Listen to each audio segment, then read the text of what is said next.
Hello everyone, dream home construction লিমিটেডের পক্ষ থেকে আপনাদেরকে শুভেচ্ছা জানাচ্ছি।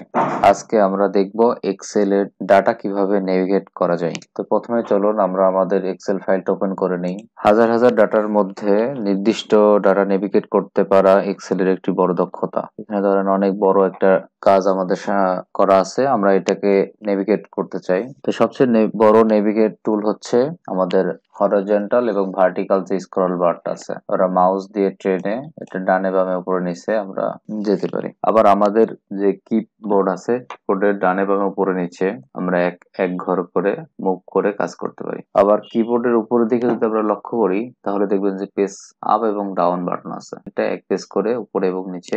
আর একটি সুপার শর্টকাট হলো কন্ট্রোল প্লাস হোম। আপনি যে সেলেই থাকুন না কেন, ধরেন এখন আমি রয়েছি L102 120 নাম্বার রোতে এল কলামের, তো আমি যদি কন্ট্রোল প্লাস হোম বাটনে চাপ দিই তাহলে দেখুন আপনি A1 একবারে ফার্স্ট সেলে অ্যাক্টিভ হয়ে গেছে, চলে এসেছে। তো হলো আজকে এই পর্যন্ত। আজ এই পর্যন্তই। সবাই ভালো থাকবেন, সুস্থ থাকবেন। Thank you for tuning and wish you all the best.